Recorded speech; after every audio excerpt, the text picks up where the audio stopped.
I think there is a general reluctance in the South Asian community to talk about diabetes, which is a great shame in a way because there is so much diabetes in the South Asian community.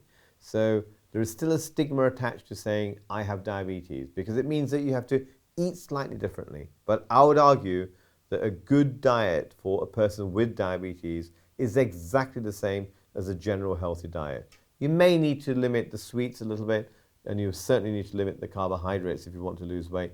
But a healthy diet is a healthy diet, and it doesn't matter whether it's for people with diabetes or people without diabetes.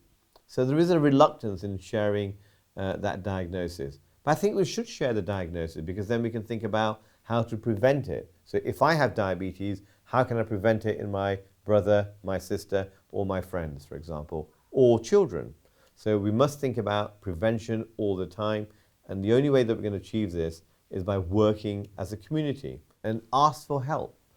There can't be anybody in the South Asian community that does not know of somebody with diabetes. So I think it is about shared experience, shared ideas on what works in terms of physical activity, what works in terms of dietary measures as well, and maybe even sharing information on what drugs work well and why they're using it. So if I'm on a statin, then why aren't you on a statin, for example?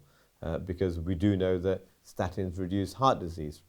So we do need that information sharing to optimize control within a family or a community. So when it comes to talking about diabetes, I find that if I'm talking to a bunch of patients with diabetes, they have amazing ideas between themselves. So I find, for example, people giving advice on using different flours with higher protein contents, and buckwheat is something that I'm particularly keen on in that context, that can be used to make chapatis, rotis and naan as well.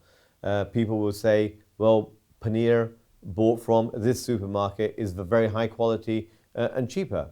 Let's use Greek yogurt instead of normal yogurt. So they will share tips, as it were, and that will help gel the people together. Because often we as healthcare professionals don't live in that same community where our patients with diabetes come from. So getting our people with diabetes to sit together with family members and friends can give that synergy of information that can actually really improve the care of our patients with diabetes. Many people don't want to discuss their diabetes because they feel that diabetes is a preventable disorder, and why haven't they managed to lose weight? And it's often very difficult to lose weight. I know that. It's extremely difficult. So they feel a failure because they haven't managed to control their diabetes. But hopefully we can persuade our patients to talk to healthcare professionals, their acquaintances, family and friends, to help them get that goal of improving their diabetes realizable. So I think talking will always help our patients. But we must be careful not to stigmatize the condition and not to blame the person with diabetes, but to help them, but also help prevent diabetes in their extended family or friends as well.